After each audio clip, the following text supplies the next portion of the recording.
Ilha de Ellesmere, a região canadense mais setentrional do país, situado a 800 quilômetros do polo.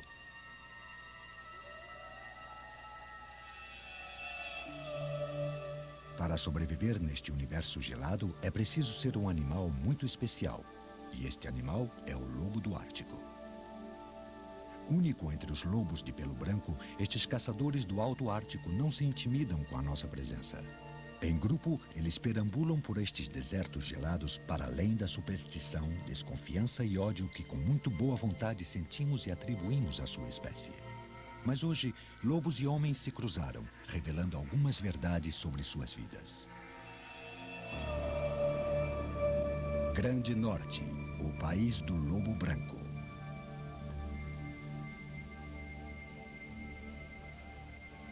Os lobos do Ártico nunca foram caçados ou perseguidos. Eles vivem até mesmo mais ao norte que o povo Inuit. A ilha de Ellesmere é do tamanho da Escócia e da Inglaterra juntas. Está cercada de gelo e a Groenlândia é a região de dimensões continentais mais próxima. Só pessoas apaixonadas por lobos se atreveriam a localizá-los nesta irremediável planície deserta. Uma destas pessoas é o fotógrafo Jim Brandenburg. Sua primeira missão nestas paragens tinha a ver com o fato desta ilha ser o ponto de partida para as expedições que tentavam atingir o polo. Os lobos sempre foram os animais de minha preferência, e suponho que uma das razões para isso é que eles são muito inteligentes. Por causa desta inteligência, é praticamente impossível filmá-los em um ambiente mais convencional, como, por exemplo, as regiões florestais. E por alguma razão, esses lobos do Ártico conseguem nos tolerar muito bem, e pouco a pouco cheguei à conclusão de que isto daria uma história maravilhosa.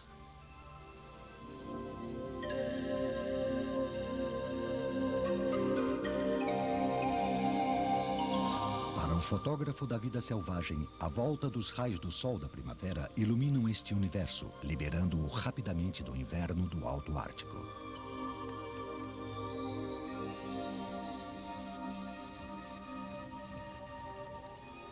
Os ursos do gelo estão mais uma vez patrulhando a região, mas mesmo eles representam pouca ameaça para o lobo do Ártico. Raramente, eles se afastam da costa marítima. É mais provável que os lobos os persigam, segundo o biólogo especialista em lobos Dave Match, que com Jim Brandenburg aproveitou a oportunidade para vir aqui para encontrar a alcateia e seu esconderijo. Para mim, ter vindo à ilha de Ellesmere foi a realização de um antigo sonho. Há 20 anos, já ouvi falar dos lobos dessa ilha, mas nunca pensei que teria a chance de trabalhar com eles. Foram tão perseguidos em todas as outras regiões do mundo que seu medo pelos homens é ancestral. E é impossível se aproximar deles para observá-los de perto. Mas esta área é tão remota que os lobos basicamente não temem os visitantes humanos. Pela primeira vez, Dave consegue observar de muito perto um lobo mostrar respeito aos seus líderes, o alfa macho e a alfa fêmea. Trata-se provavelmente de um filhote do casal dominante. Os nomes fazem parte da linguagem hierárquica do biólogo quem se submete a quem. Mas os lobos possuem sua própria linguagem através de suas posturas físicas e ações que controlam a organização social da unidade familiar ou alcateia. Mas para Dave, isto é apenas o começo. Para descobrir o que eu queria, eu sabia que tinha que encontrar sua toca, um esconderijo onde os lobos têm seus filhotes durante 2 meses no verão. Só existe um desses esconderijos em uma área de 1.500 km², portanto, precisamos de muito tempo para encontrá-lo. Na verdade, eu passei toda uma semana em busca do seu refúgio e fiquei feliz quando finalmente o localizei. Existem muito poucos esconderijos como este, devido à dominante camada petrificada de gelo sob a neve que impede que os lobos a escavem. Ao descobri-lo, entendi por que os lobos escolheram esse local. Era uma caverna de pedra no final de uma longa elevação da qual se podia contemplar um amplo vale com um rio correndo em seu centro. Os lobos podiam ver quilômetros de distância em todas as direções. O que Dave e Jim iam observar e filmar no curto verão ártico se transformaria em uma experiência única.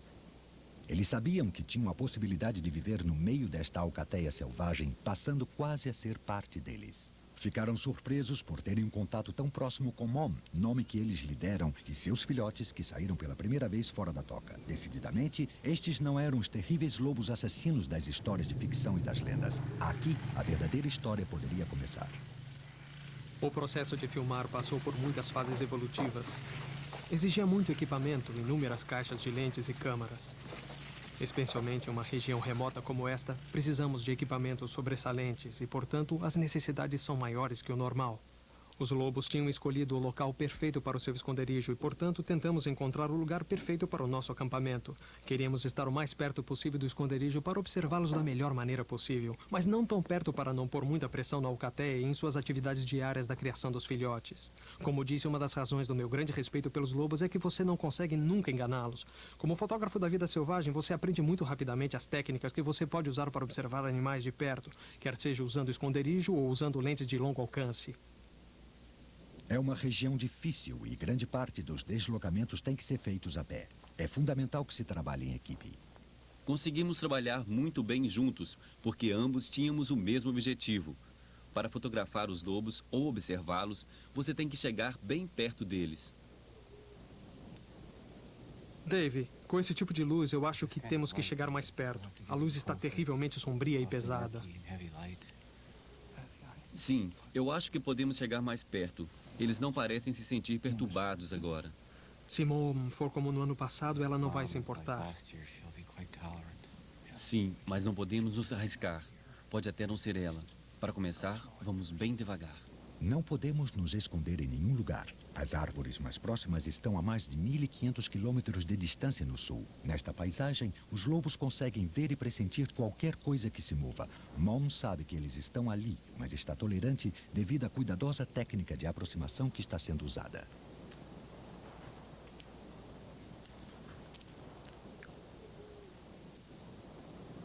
Os filhotes nasceram em maio. Agora eles têm 5 meses de idade e são uns exploradores muito curiosos, mas ainda tendo muito que aprender.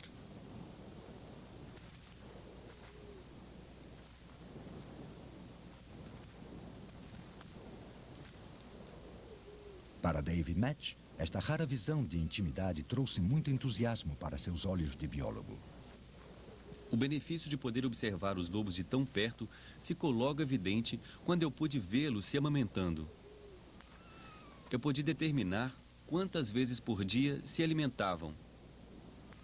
E depois, pude acompanhar esse processo durante todo o verão, até o seu final.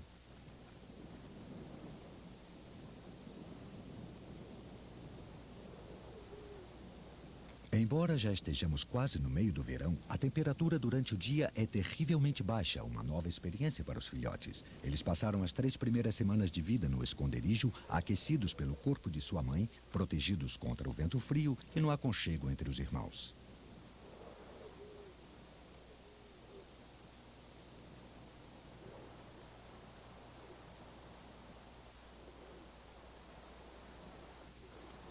Um quadro de inocência tranquila, muito distante de qualquer imagem diabólica de lobos maus uivando em busca de sangue no meio da noite.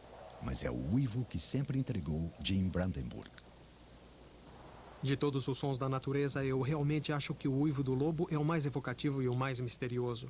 Eu também acho que a má reputação do lobo pode ter vindo do seu estilo de uivar.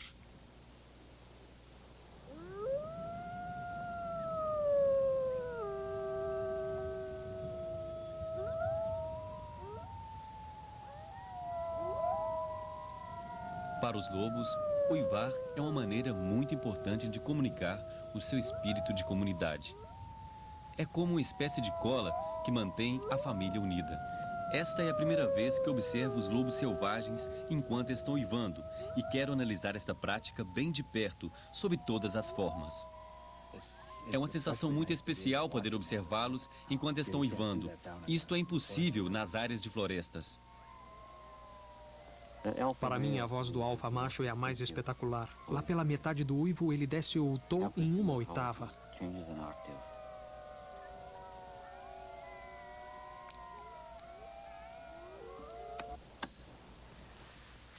Mas eu gostaria de saber o que significa isto. O mesmo com os inúmeros sons que eles produzem. Eles também produzem um meio latido. Perfeito. Hoje eu dei um espirro e todos os lobos olharam e me lembrei que para eles isso significava que havia algum perigo por perto. Eles não sabiam que se tinha sido um outro lobo que tinha espirrado. E então eles se deram conta que tinha sido eu. É aquele som tipo estacato. Beck Central, a que realmente domina os demais, se aproximou dos filhotes e eles todos correram em direção a ela e começaram a perturbá-la como eles geralmente fazem. E ela se sentiu chateada e deu uma espécie de latido. E só foi um meio latido, mas imediatamente, tanto Mon como o Pesado correram até ela. Com a cauda entre as pernas e sua anca baixada, ela ficou completamente submissa. Foi uma incrível demonstração de autoridade. Eu gostaria de compreender essas coisas melhor. É fantástico observá-los. É um tema que eles têm que deixar para mais tarde. Os filhotes estão crescendo rapidamente e agora suas brincadeiras são mais dinâmicas. Os filhotes brincam durante horas sem parar. É como se exercitam. Permite que desenvolvam os músculos e pratiquem todo tipo de modelos de comportamento que usarão pelo resto da vida, como correr, saltar, perseguir e mesmo submeter-se uns aos outros.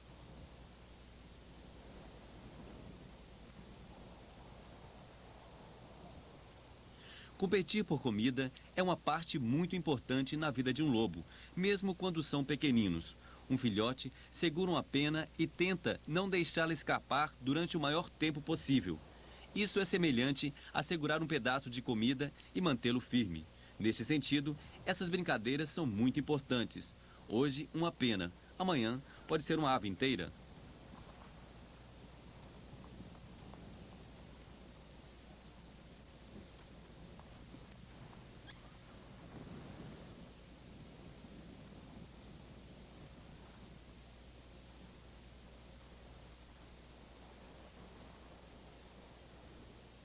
Já com 6 semanas desde que nasceram, os filhotes desenvolveram um desejo muito grande de perambular pelas redondezas. Seus pais tentam controlar estes sinais de exuberância. Algumas vezes, os filhotes passeiam uma distância de quase 1 quilômetro de sua toca, mas são encontrados com facilidade e recebem uma lição sobre a disciplina de família. Os filhotes aqui não estão em perigo, pois não existem predadores grandes como aves de rapina, que em outras partes do mundo caçam os lobos pequenos. Os pais dos lobos do Ártico estão mais preocupados em manter a ordem da alcateia, a hierarquia de dominação do grupo. David e Matt têm agora várias linhas paralelas de pesquisa, dentre elas o desenvolvimento dos filhotes e as razões e a finalidade do estranho uivo dos lobos.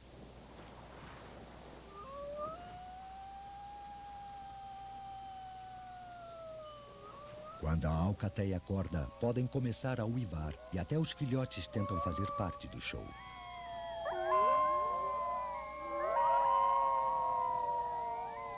No silêncio do Ártico, o som viaja a longas distâncias. Para os outros lobos, significa não se aproximem, esta área é minha. A alcateia é terrivelmente territorial com relação aos outros de sua espécie. Jim notou que o coro da manhã muitas vezes precedia uma caçada, um sinal importante para ele se apressar e preparar a câmera. Poderíamos considerar uma decisão um tanto cruel da natureza o fato da lebre do Ártico manter a cor branca do seu pelo no verão. Para os lobos, as lebres se tornaram um prato preferido e nutritivo. Embora bastante grandes, um lobo pode chegar a comer até 2 lebres em um dia. Mas elas estão equipadas com uma grande agilidade e grande velocidade e podem correr e ficar em pé em suas patas traseiras, uma técnica que usam para observar a longas distâncias e controlar o perigo. Estas são algumas jovens lebres na tundra em julho. Ao contrário de seus pais, elas se fundem ao meio ambiente e podem ficar imóvel como uma pedra quando os lobos estão por perto. Mas os animais mais impressionantes do Alto Ártico são os bois almiscarados, pesadas bestas que pastam pelo descampado, um desafio muito mais possante para os lobos. Que distância você acha que é, Dave? Eu acho que é 1,5 km. Quase 1,5 km, eu acho. Eu consigo ver pelo menos 5 bois almiscarados. Eles devem tê-los trazido de lá de baixo do vale. Eu não sei se eles estão tentando perturbar os bois almiscarados. Aqueles animais não podem se alimentar desta maneira quando estão tão agrupados assim. Eu me pergunto se entre eles não há algum bezerro. Tem que haver um bezerro em algum lugar por ali. Sim, tem um bezerro bem no meio deles.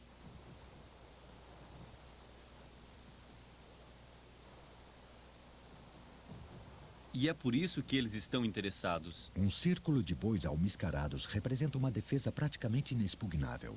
Mas como grandes cães selvagens que são, é parte da natureza dos lobos atacar e matar animais maiores que eles. É uma habilidade desenvolvida na prática. Pela primeira vez, os observadores terão a chance desta documentação. Aquele lobo macho está se afastando. Parece que eles perderam o interesse. Ele está passando direto pelos bois. Provavelmente ele vai voltar para a toca. Esta posição dos bois é de forte defesa. Talvez se houvesse mais lobos. Bem, essa situação é normal. Eles não conseguem matar um animal assim. As dificuldades de filmar uma caçada começam a representar um desafio tão grande como as dificuldades dos lobos para conseguir uma refeição para eles e para a família faminta.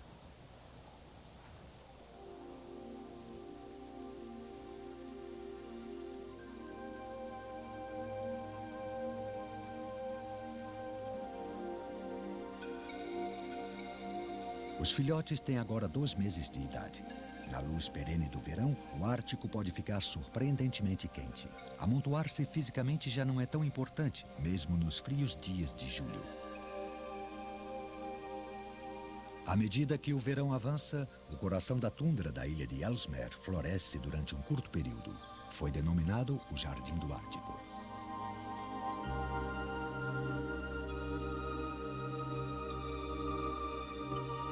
As gaivotas de caudas longas criam seus filhotes entre os salgueiros anões e os musgos da tundra. Os lobos passam com frequência perto dos ninhos no solo, mas muito raramente aproveitam para comer algo. Os lobos e os homens não são bem recebidos pelas gaivotas.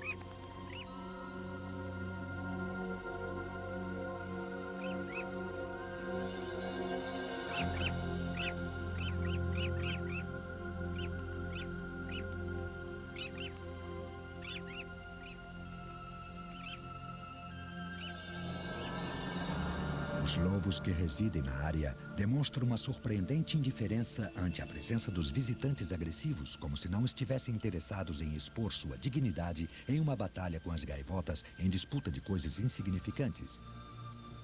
Tanto os lobos como as gaivotas ficam atentos com os visitantes humanos que pararam para comer. Enquanto ficamos ali observando os lobos, eles vêm com frequência para verificar o que estamos fazendo. Obviamente, ficamos com muita vontade de dar-lhes um pouco de nossa comida e ficaram agradecidos por qualquer coisa que pudessem encontrar. Isto contribuiu a desenvolver uma relação entre eles e nós que nos ajudou muito a poder observá-los de perto.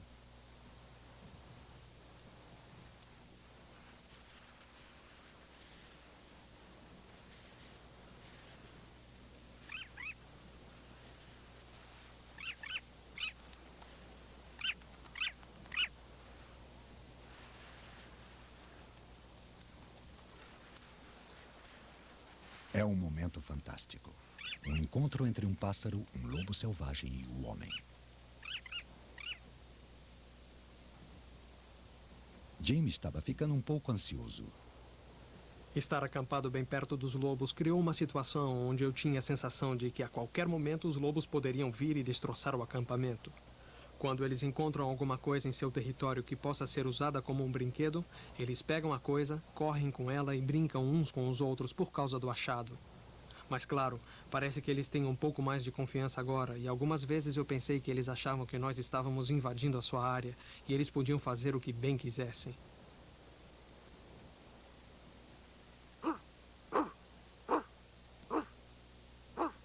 Algumas vezes, falar a linguagem dos lobos dá bons resultados. Um latido é o suficiente para afugentá-los. A rotina de Jim é olhar e também escutar para antecipar o momento quando eles partem para caçar os bois almiscarados.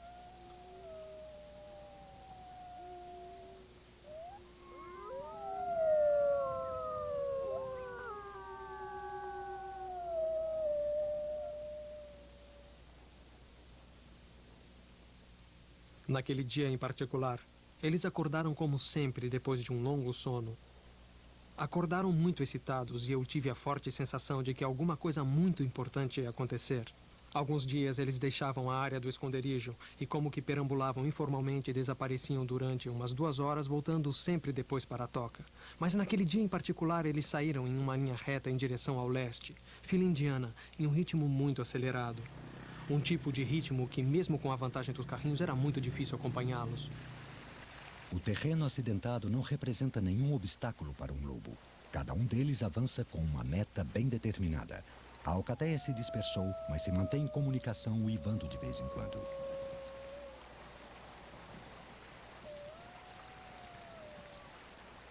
Enquanto ainda se encontram a uma distância não muito afastada do esconderijo, os uivos podem ser ouvidos pela mãe ou a babá com os filhotes. Elas esperam a volta dos lobos. Jim, carregado de filmes e rações suficientes, sabe que sua viagem em busca da cena de caça pode durar vários dias. Uma das vantagens de se trabalhar no Alto Ártico que você não tem em latitudes mais baixas é que você tem 24 horas de luz do dia.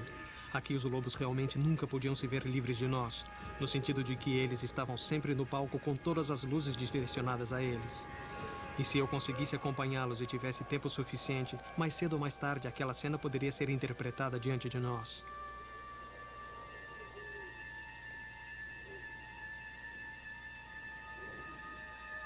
Existiram momentos de ansiedade quando os lobos se encontravam muito à frente, perdidos de vista, e Jim precisava mantê-los em sua mira apenas por meio dos rastros.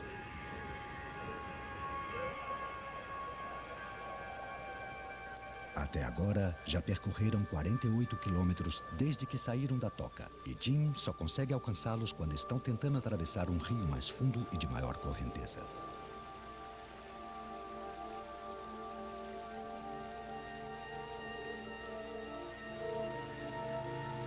Mais uma vez, as esperanças de Jim de filmar a alcateia atacando um boi almiscarado se evaporaram.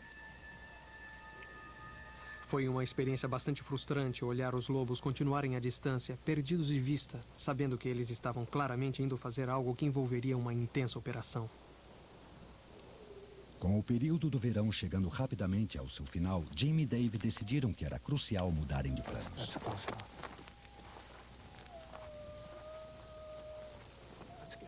Em vez de acompanhar a alcateia, eles agora estão instalados sem se moverem do lugar. Eles observarão tudo o que acontece localmente durante 24 horas de luz do dia. Fazia sentido ocupar 24 horas para fazer registros a partir de uma só posição. Observar tudo o que acontecia, tentar filmar os momentos mais importantes do comportamento deles, e eu esperava poder mostrar um aspecto do dia na vida de uma alcateia de lobos próximo ao seu esconderijo. Suas idas e vindas, a interação entre eles, seus momentos de descanso, seu sono, qualquer coisa que pudesse acontecer durante um período de 24 horas. Aí vem um. Ele está trazendo os pés traseiros. Ou ela, talvez, é uma fêmea. É interessante isso. Normalmente, eles só trazem para casa a parte de trás. Ou pelo menos, na maioria das vezes. Eu nunca os vi trazer a parte da frente. Eles também podem trazer toda a lebre. A estratégia começa a dar frutos. Um drama de pequenas proporções da vida da alcateia começa a se desenvolver diante de Jim. E Dave começa a distinguir que tipos de tarefas realizadas pelos lobos podem indicar a posição hierárquica de cada um dentro da unidade familiar. Parece que, como membro da alcateia, os subordinados têm a obrigação de trazer comida todos os dias para casa para alimentar os filhotes. Provavelmente, isto ajuda a manter sua posição no interior da alcateia. Mesmo quando eles próprios estão com fome, eles ainda trazem comida para os filhotes. É como se os lobos dominantes tivessem que demonstrar aos subordinados que, mesmo tendo trazido comida para casa, eles ainda não são realmente os chefes do grupo. Mas Dave não consegue compreender a razão por que eles precisam agir desta maneira.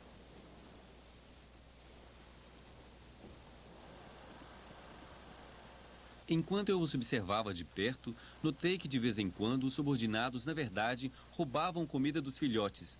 A maioria deles são animais jovens que ainda estão aprendendo a caçar.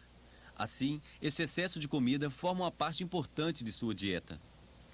Eu gostaria de saber que macho era aquele. Eu acho que era o que tem problema na perna. Ombro esquerdo é o que tem problema.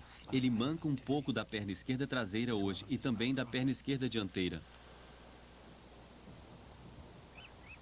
Seguir os diferentes membros da alcateia era sempre um desafio e algo muito difícil de se fazer.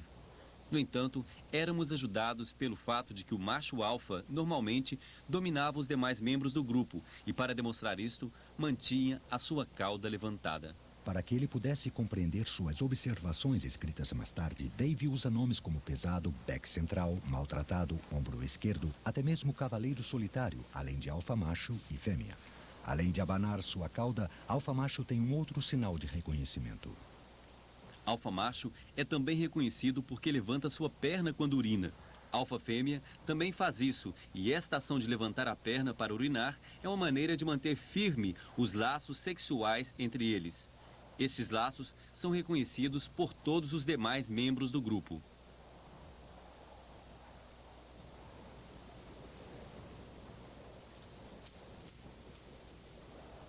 Hoje está realmente quente, embora a ilha de Ellesmere esteja muito perto do polo.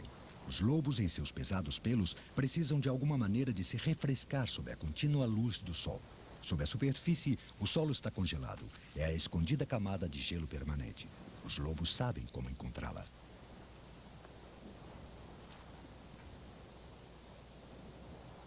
Os lugares gelados menos petrificados são as encostas cobertas de vegetação. Os lobos dormem nesses lugares até 18 horas seguidas. Não está acontecendo muita coisa importante. Jim, eu acho que vou realizar um pequeno teste. Enquanto a luz é mais ou menos a mesma e o vento e os lobos estão na mesma posição, eu vou sair daqui, desaparecer das vistas deles e uivar. Eu vou o mais longe possível para imitar um lobo estranho. Parece uma boa ideia. Registrarei o momento em que vou uivar e, se você notar uma reação, você também registra a hora que isto aconteceu. Ok? Até mais tarde.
Depois de alguns momentos, as imitações de Dave parecem produzir mais efeitos. O grupo está se reunindo, embora possa também haver outra razão para esta excitação óbvia.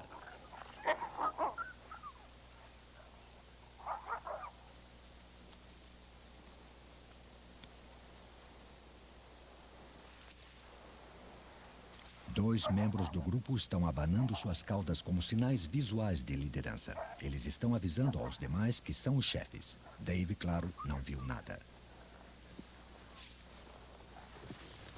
Então, o que aconteceu? Logo que você uivou, eles escutaram, mas nenhum deles se moveu. Foi uma reação muito informal.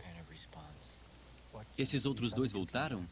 Sim, eram alfa macho e beck central, que voltaram com suas caudas abanando, realmente levantadas. Decididamente uma expressão tipo, nós somos os chefes daqui. Eles tiveram uma briga bem perto daqui. Depois eles correram, subiram a encosta ali. Havia uma multidão de lobos. Foi muito difícil distinguir quem era quem. Eles estavam empurrando uns aos outros, rosnando, mordendo, caudas levantadas. Um turbilhão de lobos bem aqui na parte verde. Os filhotes se envolveram nisso tudo? Sim, um pouco. Eles acompanharam o que estava acontecendo, mas os ativos eram os grandes. Sua vigia de 24 horas estava produzindo resultados. Entre os longos períodos de inatividade, há curiosas interações entre os membros do grupo, bem ao alcance da câmera de Jim. Trouxeram mais uma lebre do Ártico para os filhotes. É a segunda hoje. Eles têm agora 10 semanas e são muito competitivos. Quando um filhote tem muita sorte e consegue um pedaço grande da presa, ele tem que correr para bem longe para evitar ser roubado pelos irmãos da ninhada.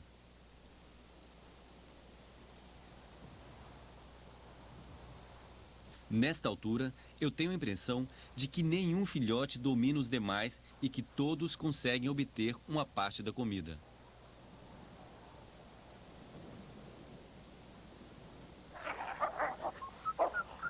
Quando um subordinado traz um grande pedaço de carne para a toca, os alfas são os primeiros a tentarem roubá-lo. Mas em consequência da disputa que então tem lugar, cada membro do grupo acaba tendo sua parte.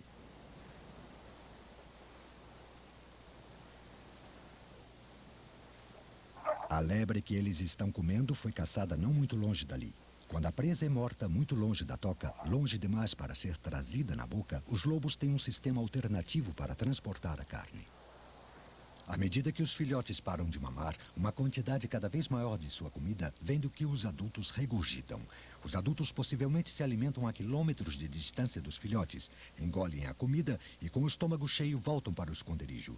Quando um adulto se aproxima da toca com o estômago cheio, é realmente maravilhoso ver os filhotes irem ao seu encontro, lambendo sua boca, fazendo assim com que o adulto regurgite o alimento. Foi uma operação muito frustrante observá-los de longe durante várias semanas. Eu sempre esperei estar bastante próximo enquanto isso acontecia, pois era uma parte muito importante do comportamento deles que eu gostaria de filmar. Uma vigia de 24 horas permitiu que eu pudesse registrar o que aconteceu a uma distância muito pequena.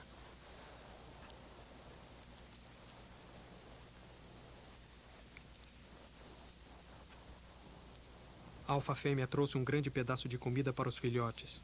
Por alguma razão, desta vez, ela decidiu descarregar sua preciosa carga sem virar suas costas para mim, bem em frente da câmera, e os filhotes rapidamente engoliram tudo. É uma tarefa muito desconfortável ficar vigilante e permanecer eficiente durante 24 horas, mas este sucesso justifica a mudança de planos.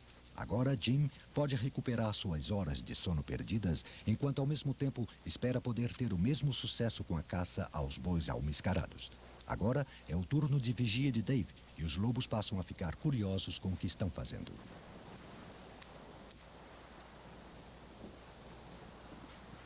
Uma visita de Mom é um sinal da confiança e tipo de relação que está se desenvolvendo entre os lobos árticos e os dois homens.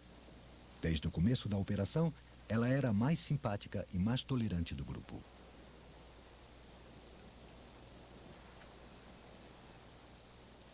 Tendo por enquanto satisfeito sua curiosidade, ela sai para atravessar o vale. Mais uma anotação no caderno e uma experiência humana muito agradável.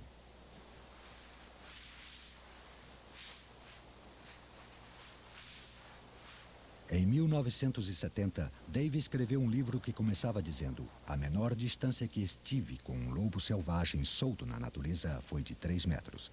Agora, em Ellesmere, os lobos vêm até ele e em 24 horas ele viu muito mais do que em 30 anos de vigia. Foi quando os lobos se retiraram para descansar e que a vigia de 48 horas finalmente chegou ao fim que Dave decidiu realizar sua segunda etapa científica em uma situação tão rara como aquela. Eu realmente queria ver o quanto eu podia me aproximar dos filhotes. Se eu pudesse me aproximar muito, eu poderia talvez identificar cada um deles individualmente ou pelo menos encontrar uma maneira de marcá-los. Isso ia me permitir ver se existia algum deles que fosse mais agressivo que os outros ou que conseguia mais comida.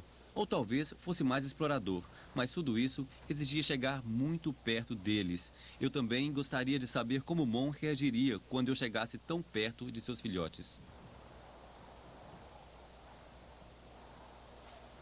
São 3 horas da madrugada de uma noite fria e ensolarada. Por alguma razão, Mon começa a uivar e os filhotes fazem o mesmo. Eu também gostaria muito de imitá-los, mas estando tão perto da toca, talvez meu uivo tivesse perturbado todo o grupo. Apesar disso, eu não resisti em acompanhá-los em sua operação.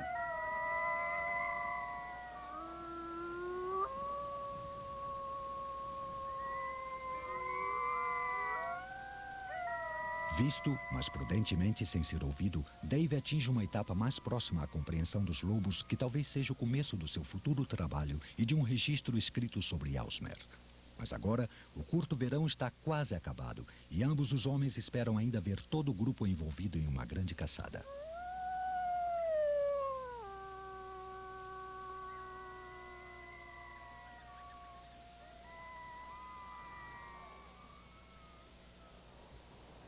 O tempo estava se esgotando e eu sabia que esta sequência de caça seria crucial para o sucesso do filme.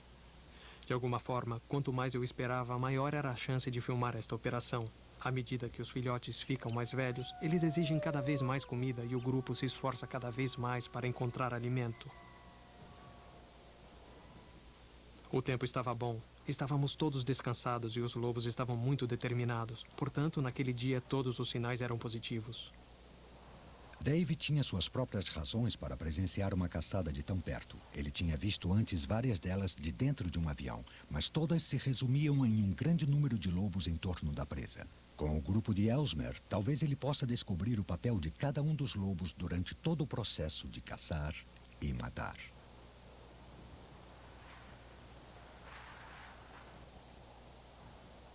Não é fácil caçar um boi almiscarado e os lobos precisam ter cuidado e usar a imaginação.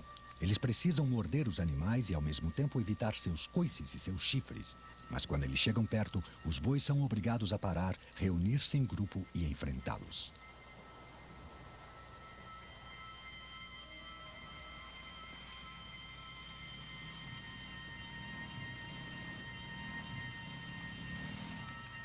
Eles continuam a perturbar os bois até que um deles começa a correr. Quando uma manada entra em pânico, os lobos têm a oportunidade de atacar sem muito medo de serem atingidos.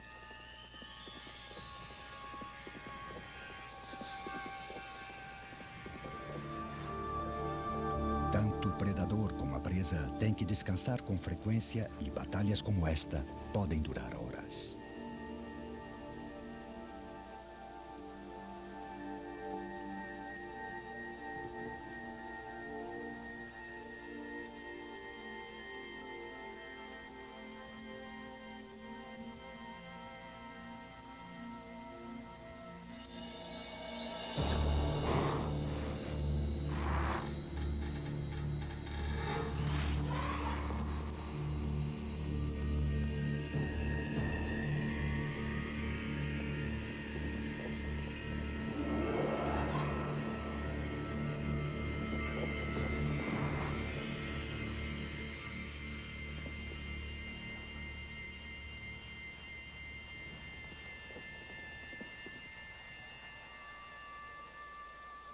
Se a manada de bois estiver sadia e com muita energia, os lobos desistem e saem para procurar outros animais.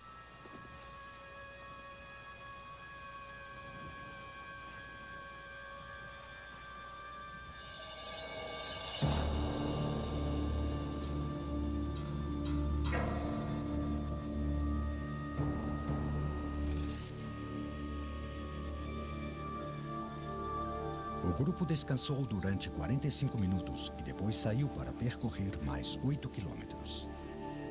Sabíamos desde o começo que o encontro seguinte seria muito interessante. Esta manada tinha pelo menos 3 bezerros e os jovens lobos passaram todo o verão em busca de filhotes de boi almiscarado.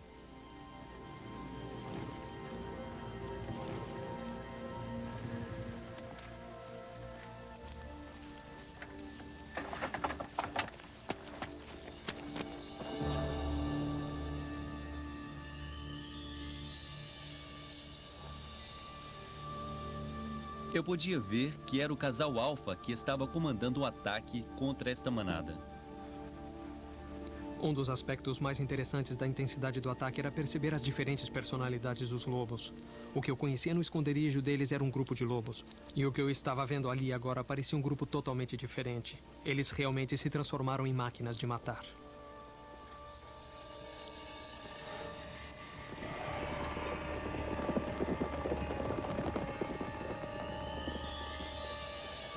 Os lobos conseguiram isolar um bezerro do rebanho e a mãe decidiu continuar junto com o grupo de adultos para se proteger.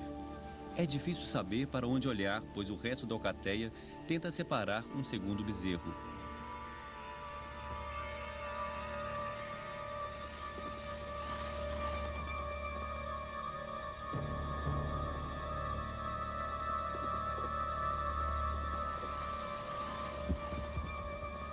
Enquanto isso, de volta ao primeiro bezerro, alfa macho abocanha uma perna traseira.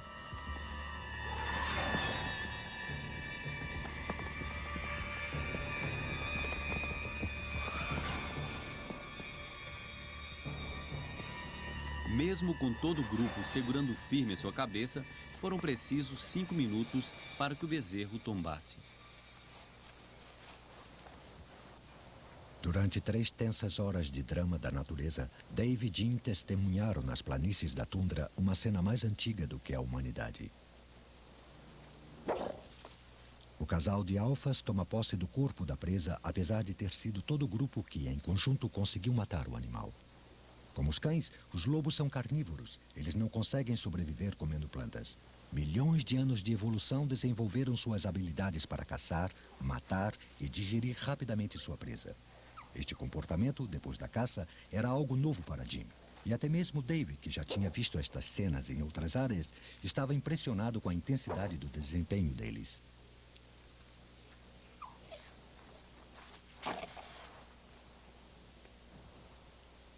O que parece estar acontecendo é que estes animais subordinados estão implorando por comida da mesma forma que eles faziam quando eram pequenos.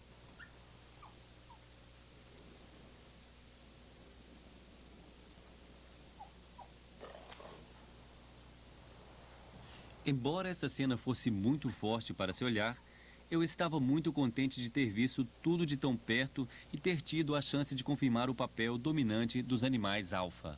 Os lobos comem e digerem o máximo que podem, mas o bezerro é grande e tem carne sobrando. Assim, eles decidem carregar pedaços para enterrar no chão gelado. Estes víveres serão preservados e escondidos no refrigerador natural. Talvez eles voltem ao local no dia que não conseguirem caçar outros animais e os filhotes ainda estiverem com fome.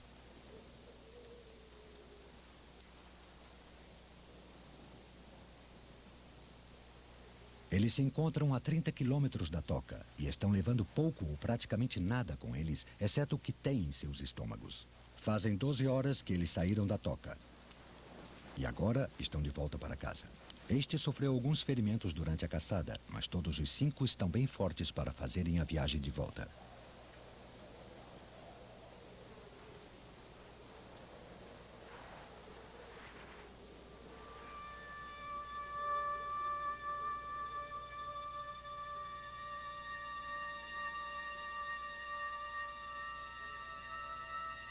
Em setembro, os filhotes estão bastante crescidos, um reflexo do sucesso do grupo em suas caçadas durante o verão.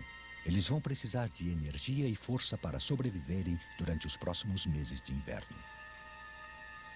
A luz do sol já está ficando fraca e entrando na penumbra que avisa que a escuridão do inverno polar se aproxima.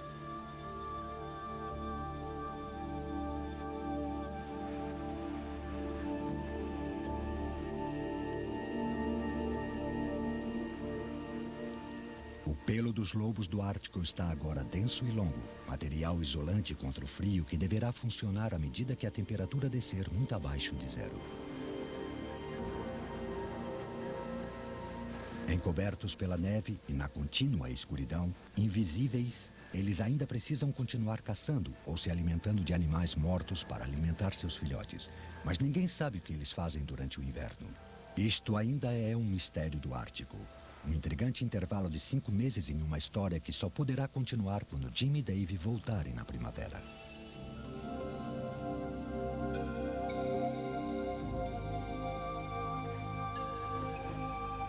Depois do degelo no ano seguinte, Jim e Dave retornaram ao esconderijo do grupo de lobos. Quando eu voltei para a Toca dos Lobos, o grupo tinha se transformado. 3 membros estavam ausentes e havia um novo alfa-macho, provavelmente um dos subordinados que tinha ficado no lugar do outro. Não podemos saber o que aconteceu com o outro alfa-macho, mas 3 lobos foram encontrados mortos na área no final do inverno.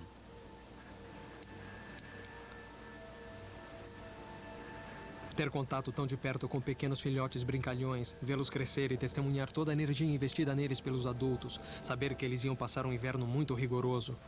Eu muitas vezes me perguntava o que ia acontecer com eles, sabendo que nem todos poderiam sobreviver.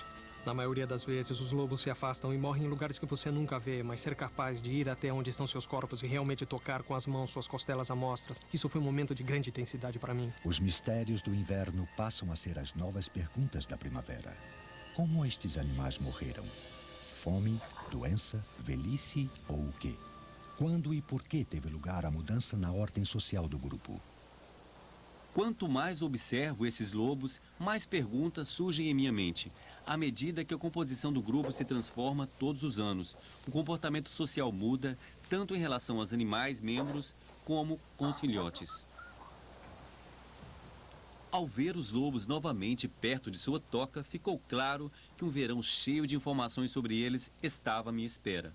Eu estava convencido de que havia uma nova ninhada quando eu vi a mãe surgir, pedindo comida aos seus subordinados. Ela não pode realmente caçar sozinha durante as 3 primeiras semanas, porque necessita manter os seus filhotes aquecidos dentro da toca durante este período.